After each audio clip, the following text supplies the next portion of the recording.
final word is chaos. You'll have to see it to believe it. Whoever said that must have been talking about Talladega. It's a place where chaos mixes with speed, where a town turns into a city, and a weekend becomes a lifetime of memories. It's a tradition like no other. What a wild finish. At a track like no other. And after it's all over, you still don't believe it ever happened. The winner at Talladega. Get your tickets now at TalladegaSuperspeedway.com. Roll Tide and welcome to this Thursday edition of Crimson Drive, driven by NASCAR. I'm Roger Hoover. Great to have you back with us here on the Crimson Tide Sports Network as we start getting ready for Alabama's first SEC football game of the season against Vanderbilt this Saturday in Tuscaloosa. As we go through our different headlines and what's coming up on the show today, we'll use a smart report presented to us by RJ Young. They are the official technology solutions provider of Crimson Drive. They've given us a smart board so we can interactively go through all of the different headlines and everything that's coming up on the show for today.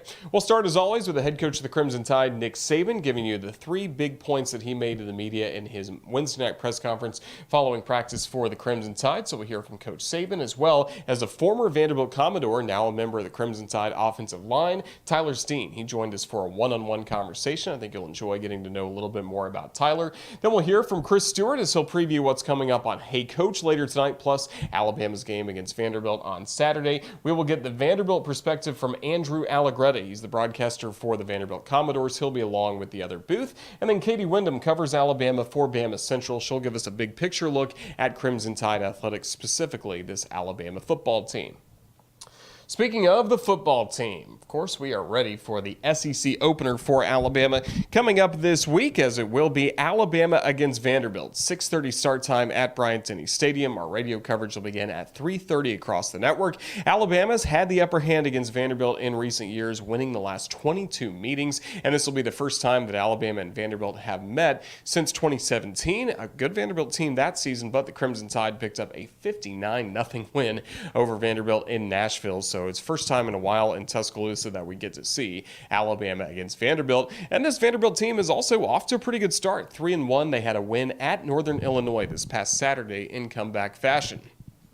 Crimson Tide soccer team keep playing great soccer, and we are excited for them to continue SEC play coming up tonight as they'll take on Tennessee at 5 p.m. on the SEC Network Plus on the ESPN app, taking on a team in Tennessee that won its SEC opener just like Alabama did last week. The Lady Vols had a 2-1 win against Florida, reigning SEC tournament champions entering this season and the preseason #1 team in the SEC in the preseason poll. But, of course, we're seeing the Crimson Tide now vault into the top 10 on the strength of all the different victories they've had recently. Specifically, that win last week against South Carolina was a thriller. So now Alabama with its first ever top 10 ranking in school history. And big part of the success for Alabama has been the play of Felicia Knox. She leads this team with 8 assists. She was named the SEC Co-Offensive Player of the Week for her fine work helping Alabama to wins against South Carolina as well as Chattanooga. Some other final notes on Crimson Tide athletics for this week. The volleyball team will be at home after so many weekends on the road. Alabama home against Auburn Saturday and Sunday at 1 p.m. on SEC Network Plus. The women's golf team is back in action at the Mason Rudolph Invitational, a tournament hosted by Vanderbilt in Nashville. And then the men's golf team, they'll be hosting the SEC Match Play presented by Jerry Pate coming up next week in Birmingham at Old Overton. So a lot to look forward to for Crimson Tide golf. However, a lot to look forward to on this show, Crimson Drive, driven by NASCAR, and we always start the show by hearing from the head coach of the Crimson Tide, Nick Saban. This is Coach's Checklist as Coach met with the media on Wednesday. Obviously, the big thing you want to do in practice each and every day is try to stack positive performance. I talked about that, so that focuses on improving, every player, play better, and the way you do that, to me, is you got to own up to your actions and decisions because, that's how you learn how to correct, every mistake, every bad decision that you make. And then you accumulate lessons learned, and those lessons learned help you perform, better every day, execute, do your job better, develop more confidence, and so you're always playing better tomorrow, and that's what we've tried to focus on this week. This is a little bit of a difficult preparation. It's a little different, kind of offense than what we've been seeing, and our players really got to stay focused to be able to do it the right way. And we're continuing to try to create the kind of balance we want on offense to be explosive offensive team. Yeah, well, he's a guy that we're trying to use more and more. The learning curve is always the issue with young players, and being able to learn lessons and stack positive performance and be confident in more and more things that you can do. But definitely a guy that we think can be a weapon for us on offense, and he made a couple good plays in the last game, and hopefully we can build on that. There's elements of option football in what they do, and that's not something that we see all the time. So our players got to have really decent eye control, and when the point of attack moves, they've got to be able to adapt correctly, and everybody play responsibility football. That's what it comes down to. And they're very capable of throwing the ball as well. So you got to play good pass defense and not give up explosive plays while you're trying to do that. We continue on Crimson Drive, driven by NASCAR. I want to remind you that the NASCAR Cup Series playoffs are returning to Alabama this fall. Don't miss out on the opportunity to see defending champ Bubba Wallace as he attempts to get back-to-back at Talladega Superspeedway on October 2nd. Tickets are on sale now at TalladegaSuperspeedway.com. If you can't make it out to the track, tune into the race on NBC at 1 p.m. Central on October 2nd. As we continue on Crimson Drive, driven by NASCAR, it's time once again to have a one-on-one conversation with a member of the Crimson Tide football team. On Tuesday's episode, we had Will Anderson Jr. talk about his pick six against ULM, and now we're pleased to be joined by really the man of the week when you're talking Alabama and Vanderbilt. It's left tackle Tyler Steen, who started his career at Vanderbilt over the summer, transferred to Alabama, and won the left tackle job in preseason camp. He's already off to a tremendous start this season for Alabama. Here is former Commodore and now a proud member of the Crimson Tide, Tyler Steen. And first of all, Tyler, have you enjoyed your time at Alabama? Roll Tide. It's been great to me so far. Came in during the summer and haven't got a lot of good things to say. It's been been really good. What was that competition like here once you first got to Alabama, trying to make sure you earned some playing time? Yeah, definitely started working with Coach Wolf and trying to learn the playbook and stuff like that, different schemes and stuff like that. And then from there it's just just keep beating every day, trying to get better, and just worked out from there. So, how do you feel like the offensive line is getting more consistent the deeper we get in the year? Yeah, I feel like the consistency is definitely getting there, definitely starting to improve. We still got a lot of stuff to work on, and we're gonna keep working on that every single day. But yeah, I'm really confident in the offensive line to keep improving on consistency and other things and stuff like that. So. Is it a lot of fun blocking for Bryce Young with the way he can shift the pocket all around? Yeah, it's really fun. Blocking for a guy like Bryce Young, it kind of makes your job a lot easier. He's a great player. He's gonna make plays. So, it's been really fun. Blocking for a guy like that. Yeah. And how about in practice? Have you been able to go up against Will Anderson Jr. one-on-one very much? Yeah, for sure. Will's a great player too. It's a challenge to block him, but not only for me but for everybody else. That's just something that we want. That competition in practice every day, just because it's gonna make you better too. Going against a player like that. So that's been fun. It's been a challenge, but it's also been pretty fun. What have you liked about preparing for game day here at Alabama and the focus that this group has each and every week? Yeah, it's pretty fun to be a part of that. Every week we treat it pretty much the same. We're trying to dominate each play and then eventually get the results at the end of the game. But yeah, it's been really fun. Definitely pretty intense during the week and stuff like that. But it's been great. Yeah. Well, we're glad you're part of the Crimson Tide now. You get to face a lot of your former teammates with Vanderbilt coming to town this week. Just what's that going to be like on Saturday facing them? It'll be fun, but at the end of the day, it's another week, another game, another opponent that we're trying to face. And so we're just working towards that and leaning on that, hoping to show out on Saturday. So. Well, Tyler, we're glad you're in crimson instead of black and gold. Just thank you so much for joining us, and Roll Tide. All right, Roll Tide. And that was Alabama offensive lineman Tyler Steen, who transferred from Vanderbilt to Alabama, will be playing against the Commodores coming up this Saturday. The man that'll be calling that game for us, filling in for Eli Gold, as well as hosting tonight's episode of Hey Coach and the Nick Saban Show, of course, is Chris Stewart. And Chris joins us each Thursday on Crimson Drive, driven by NASCAR, to give us an up-to-date view of what's coming up, not only with Alabama football on Saturdays, but Hey Coach and the Nick Saban Show that comes to you live tonight at 6:30 from Baumhauer's Victory Grill in Tuscaloosa. Here is Chris Stewart. Chris, once again, it's a Thursday. Once again, you're getting ready to head to Baumhauer's Victory Grill in Tuscaloosa. How's everything going? It's good, especially when I'm getting ready to go to Bob's place because that's I know I'm going to get a great meal. I know I've got quite a variety to choose from. I can mix it up, and it never gets old. So I'm looking forward to being there. It also never gets old winning at Bryant-Denny Stadium, 63-7 last time out. Obviously, the Vanderbilt Commodores come to town this weekend, but it was good to see the Crimson Tide return to form last week against ULM. Yeah, they played, I thought, really well, and I thought it was big that they played so well out of the gate, Roger.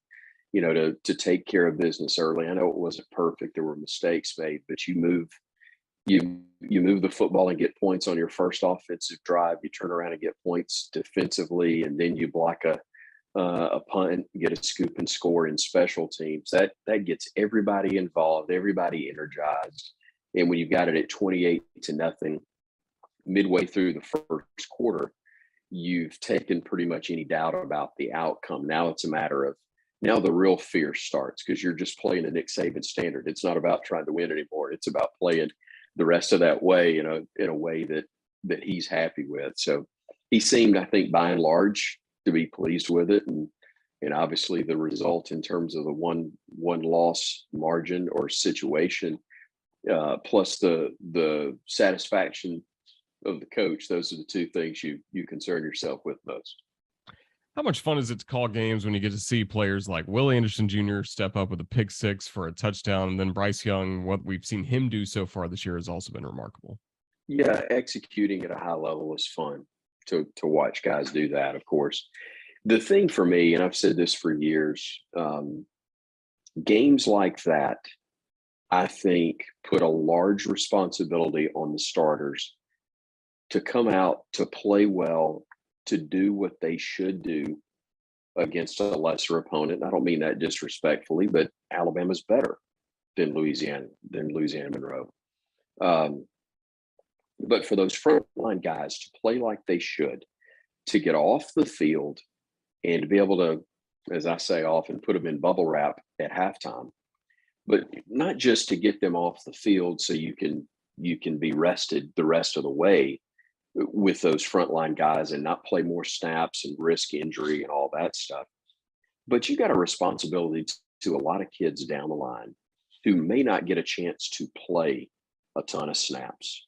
And if everybody takes care of their business and their job the right way, then you're going to get a ton of kids on the field that day, some of whom won't play very much, but they practice every day. Their scout team, there's a lot asked of them that doesn't provide any glory or payoff as most people think of it. So for them to be able to run out on that field, there were guys that came running on in the last drive or the last few snaps offensively that got huge ovations from their teammates because those guys were getting a chance.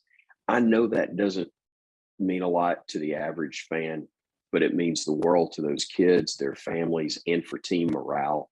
And I think you've got a responsibility to do your job if you are Will Anderson, Bryce Young, and the other frontline guys, so that those kids can get their opportunity.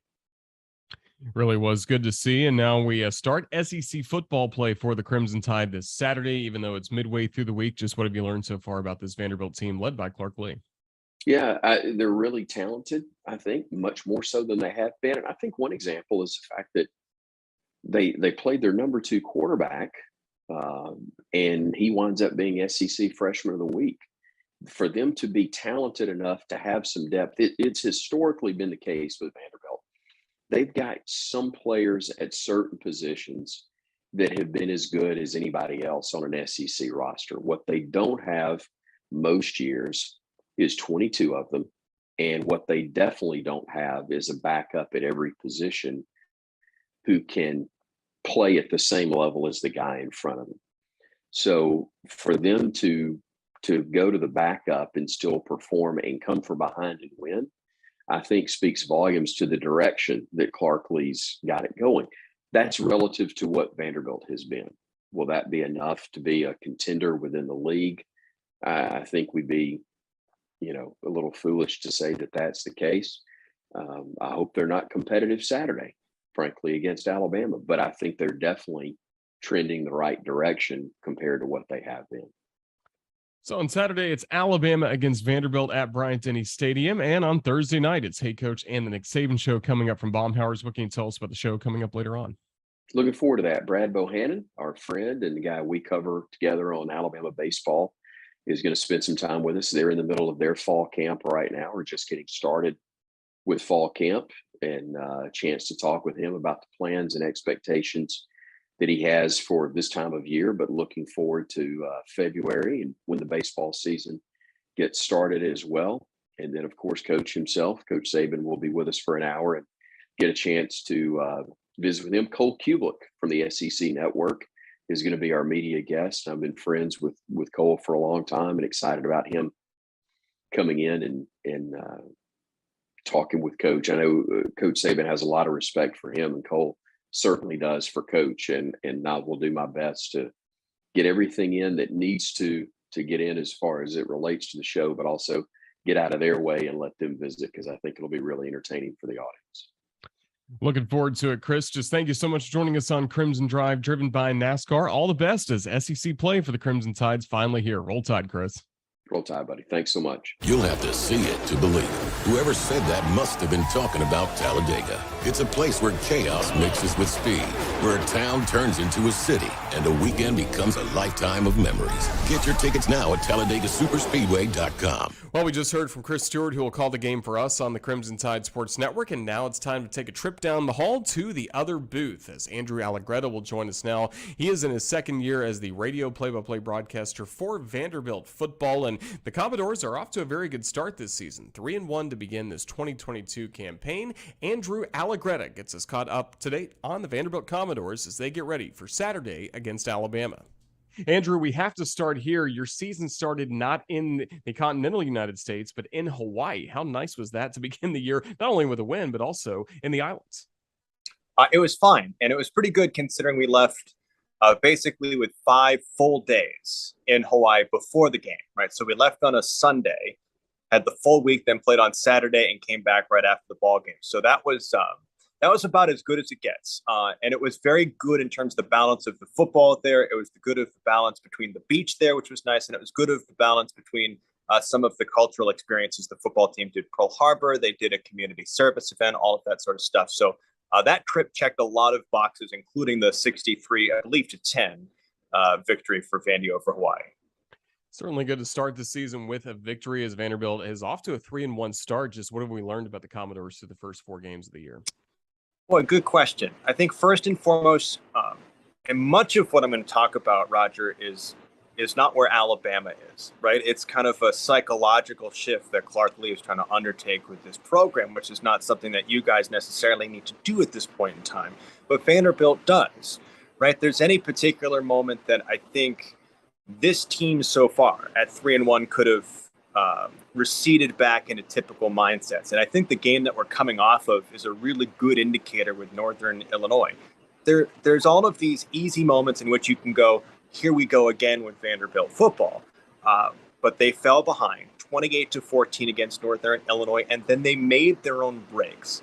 They forced the issue against the Huskies. They scored 24 unanswered points, and all of a sudden you have a team that's far more resilient than perhaps Vanderbilt football teams in the past. And I feel like you can see that tone setting, cliche as it sounds, culture setting for this program over the first couple of weeks. Wake Forest was difficult, but that was a test. They had to learn and respond from it. And I do think they did that on the road. It's Northern Illinois, and I get that, right? But it's still the defending MAC champions.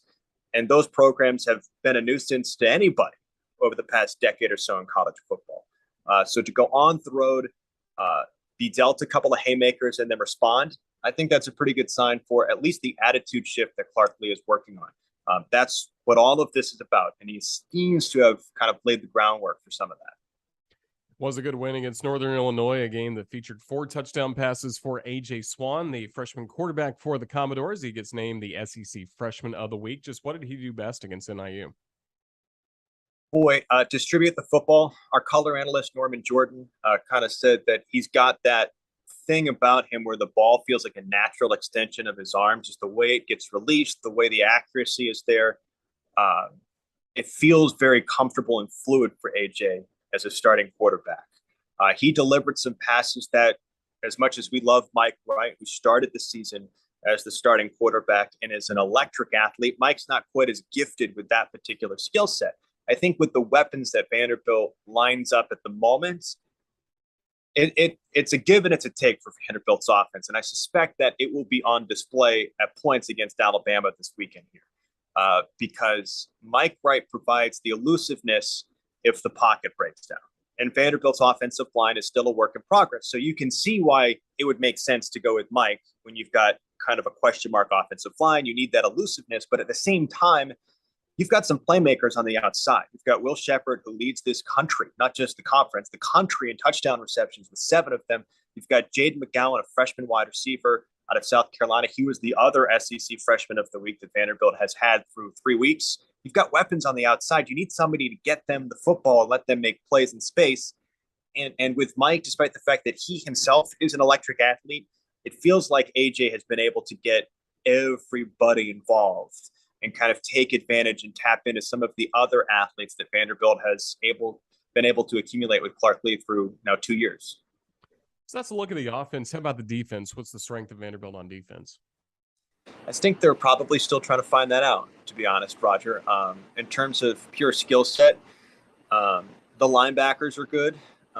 Ethan Barr's a good linebacker. Anthony Orti's a good linebacker. They've got the Patterson brothers, Kane, the older one, Langston, the younger one. Both Nashville kids came in. Kane came back in from Clemson. So the linebackers are good. They've been beat deep too many times. I think the number of 20-yard pass plays that they've given up is in the 15 to 16 range through 4 games. And that's going to make any coach, especially a defensive-minded coach, and Clark Lee, uncomfortable. So they're working to figure out how to scheme.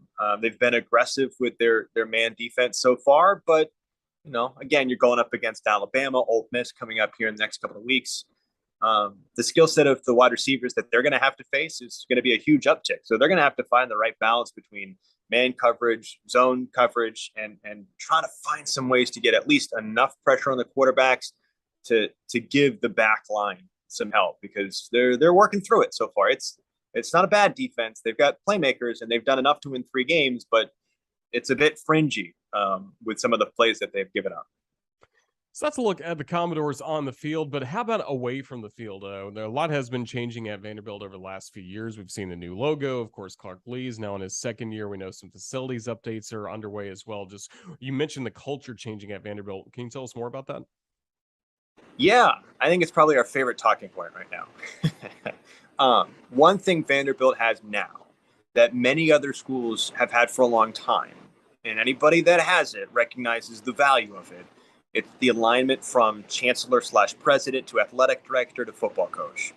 There has been separation between football coach, athletic director, and chancellor at Vanderbilt in the years, and that's okay. If that's the mission statement of the university, that's fine. But the current chancellor, Daniel Dielmeyer, says we're going to be excellent in everything, and that includes on the playing field. Because he has made that his charge, he has empowered Candace Lee, the athletic director, to make that her charge. And then you've got a very focused and a very driven coach in Clark Lee, who this matters on a personal level to, because this is his alma mater. And if you're looking for tangible proof of concepts of why they actually have those things in alignment, first off, it's the naming rights of the stadium, First Bank Stadium. It's the commitment to $300+ million worth of renovation. But on a granular scale, how about the fact that they went to Hawaii, right back to our first thing that we were talking about, on a Sunday? Yes, about going to the beach. Yes, about a cultural experience. Yes, about getting acclimated to the time and all that good stuff. But ultimately, it boils down to, can we get the kids in a position to be successful on Saturday? And that was practicing at a local high school Monday, Tuesday, Wednesday, Thursday, Friday. And again, getting them comfortable and set up. They were ready for kickoff. I guess it was 4:30 local time in Hawaii, as if it was 4:30 local time. They didn't have to do any mental gymnastics to feel like they were ready. That's a 7-figure trip. That's not a cheap trip to go out there and stay an extra 4 or 5 days and take the sort of charter flight that we took. Many SEC programs might desire to do that.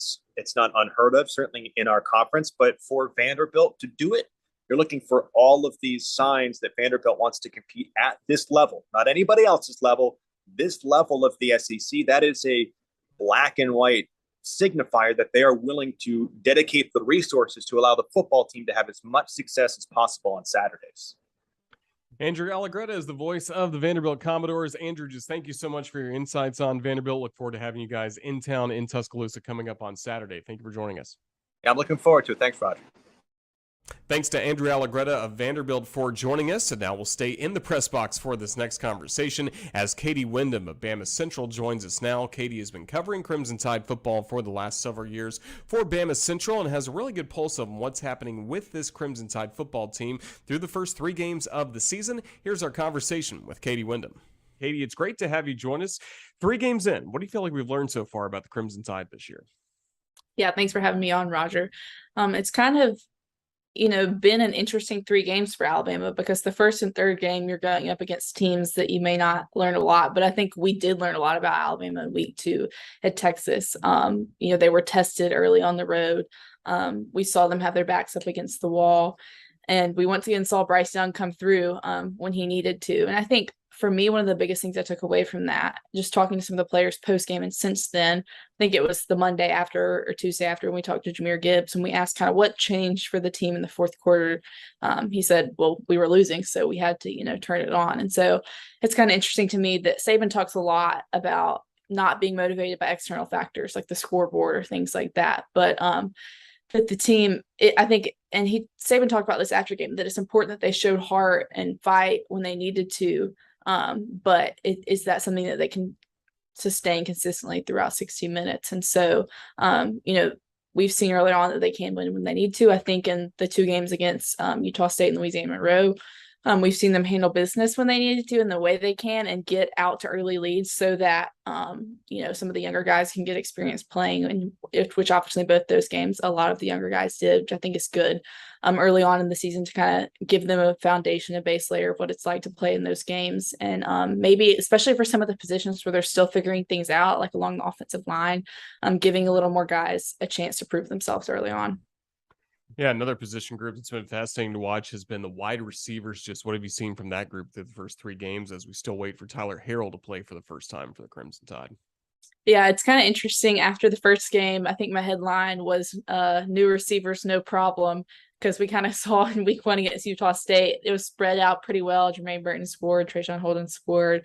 But then, at the Texas game, I think at some point late in the first half, I tweeted that Alabama receivers only had 3 catches for 14 yards. And then it was the fourth quarter and that stat was still true. And so obviously the receivers stepped up in the fourth quarter of that game. You saw Ja'Cory Brooks and Trayshawn getting catches late to kind of help Alabama come back and win that game. But I think it is a group that's ready for Tyler Harrell to come and play for Alabama for the first time, for JoJo Earle to come back from injury. I think, you saw on Saturday, there was really only the one super deep ball to Jermaine Burton, which Bryce Young overthrew. And I think Alabama's receivers, it's not that they're not talented or not skilled, because they are, but you don't necessarily have that breakaway speed that you've seen in the past with guys like Jamison Williams, or even with the NFL this weekend with Jalen Waddle, a guy that you had at Alabama recently. And so I think the talent is there. It's a young group. It's a new group for Bryce Young. I think they're still building and developing chemistry. But I think it'll also be good for them when they get Tyler Harrell and JoJo Earle back. People made a lot of the penalties that Will Anderson Jr. had called on him against Texas. Also did make some big plays in that game. And then we saw him make a huge play with a pick 6 against ULM. And it sounded like he and his teammates had a fun time with that when he met with the media on Monday. Yeah, for sure. It's kind of interesting to me seeing the reaction of some fans after that Texas game about Will Anderson, arguably coming into the season the best defensive player in the country, how quick some of them were to jump on him after he had a couple penalties. But he also did have some, like you said, some key plays in that game, blocking the kick in the first half and then the sack late. And so, yeah, he did have some mental mistakes in that game, but I think he's undoubtedly the leader of that defense and one of the overall leaders of the team. And like you said, we saw on Saturday how excited the whole team was for him to score. And I think him, Dallas Turner, and Chris Braswell are really kind of settling into that pass rushing role. And we'll continue to see more of that moving forward. And I don't think, I think he's moved on from those mental errors. I don't think there's any cause for concern for any Alabama fans that were jumping down Will Anderson's neck a little bit after that Texas game moving forward. Will we still see penalties on defense this year? Absolutely. But I think that's an area they're continuing to clean up. One of the natural storylines for this game, Alabama against Vanderbilt, is Tyler Steen, the left tackle for the Crimson Tide, who transferred from Vanderbilt to Alabama. He had a chance to meet with the media on Monday as well. Just what you learn getting to hear from him for one of the first times since he joined the Crimson Tide? Yeah, I think that was actually the first time we've gotten to speak to him. First of all, he was a really well-spoken guy, really smart. I think he's a guy that, we've seen Nick Saban be a little more selective from the transfer portal than maybe some other coaches and programs, and finding guys that are going to meet needs that they have. And offensive line was a need they had, and Tyler Steen has come in and won that left tackle starting job and done a pretty good job so far. And I think he's kind of settling in to the offensive line, and the pieces around him are still shifting a little bit. We saw, Kendall Randolph start at left guard earlier in the year. We've seen Javion Cohen go in there some. We saw Tyler Booker some on Saturday, and Randolph and Emil Ekiyor, and the guard spot switching all around this weekend. But he's kind of been that mainstay at left tackle, and so he's a big, important piece of this Alabama offensive line. And on the reverse side, I kind of had forgotten about it until Saban brought it up today, that Vanderbilt has former Alabama kicker Joseph Bulovas, which he may have had not the best history here at Alabama, but he's done pretty well for Vanderbilt so far. And so that's, I think, going to be an interesting thing to watch this weekend as well. Well, as we get ready for Saturday, the Crimson Tide against Vanderbilt, just what else will you be covering and getting readers up to date on BamaCentral? Yeah, for sure. We're going to have some coverage about Tyler Steen, of course. We're going to be looking at this Alabama defense through the first quarter of the season, really. I think there was a little bit of panic after the Texas game, but really when you look at it, they've only given up 2 touchdowns this season. And so there might be some frustration. A lot of those drives in the Texas game were extended by the penalties that we saw earlier. So we'll be looking at that. And then, of course, I think we're also going to get to talk to some of Alabama soccer's players and coaches this week, and kind of the hot start they've gotten off to, in the SEC. They've only played one SEC game, but overall, they're coming off their first NCAA tournament win last season. Just what they've been able to build on is really impressive. And so, of course, we'll have a lot of football coverage, but at BamaCentral, we're also always looking at some of the other sports as well. It's going to be basketball and gymnastics season before you know it, Katie. I know, it really is. Well, that's what I was telling somebody earlier. I was like, we're going to blink and it's going to be October. Like, we're already game 4 this weekend. So it's crazy. Well, we're looking forward to your coverage. Katie Windham of BamaCentral, thank you so much for joining us here on the Crimson Tide Sports Network. All the best. Thank you, Roger. Thanks to Katie Windham of BamaCentral for joining us for a big picture view of Crimson Tide football. Before we say goodbye on this edition of Crimson Drive driven by NASCAR, it's time to take a look at what's coming up across the Crimson Tide Sports Network, and that means it's time for the Wickles Weekend Update, brought to you by Wickles Pickles. They are wickedly delicious. You can check out more at wickles.com. Wickles Pickles, a proud supporter of Alabama athletics. Viewing what's ahead on the Crimson Tide Sports Network, of course, later tonight, 6:30, Hey Coach and the Nick Saban Show. Chris Stewart is your host, as he'll be joined by Coach Saban at the restaurant, Baumhauer's Victory Grill in Tuscaloosa, to get a really detailed preview of Alabama against Vanderbilt. Also, tomorrow, we'll have the best of everything that we've had for you on the network all week long with our This Week on CTSN podcast, available on the Varsity Network app and wherever you pick up your podcast. Then on Saturday, we'll be busy as 6:30 p.m. kickoff against Vanderbilt in the SEC opener. We'll go on the radio at 3:30 for our broadcast of Alabama against Vanderbilt. Sunday, we'll take a look back at the game with the Nick Saban television show hosted by Chris Stewart. We'll also have Tide TV this week, taking a look at all Alabama sports, specifically soccer as well. A lot of coverage on the Crimson Tide soccer team this week on Tide TV this week. Then coming up on Monday, we will have Crimson Tide Rewind coming up at 6 p.m. and then a new edition of Crimson Drive driven by NASCAR on the Tuesday after that, as we will be really rolling at that point, starting to get ready for the Arkansas Razorbacks. But first things first, it's Alabama against Vanderbilt this week, and that's our Wickles Weekend Update. Again, brought to you by Wickles Pickles. They are wickedly delicious. And this show, Crimson Drive, is driven by NASCAR. The NASCAR Cup Series playoffs are returning to Talladega on October 2nd. Don't miss your chance to be a part of the best atmosphere in all of sports. Purchase your tickets today for the NASCAR Cup Series playoff race at TalladegaSuperspeedway.com. It's going to wrap up this very busy Thursday edition of Crimson Drive, driven by NASCAR. Got to say a huge thank you to our guest, Chris Stewart, along with Andrew Allegretta of Vanderbilt and Katie Windham of BamaCentral, as well as Tyler Steen on the Crimson Tide football team. Really looking forward to seeing Alabama against Vanderbilt coming up this Saturday. Again, our radio coverage across the network will start at 3:30 for the 6:30 p.m. kick as Alabama starts playing SEC football. Thanks to Ethan Carabin, our producer, for putting this show together. Thanks to all of you for watching. This has been Roger Hoover saying thank you again for watching the Crimson Tide Sports Network and this edition of Crimson Drive, driven by NASCAR. We'll see you Saturday in Tuscaloosa. Roll Tide, everyone.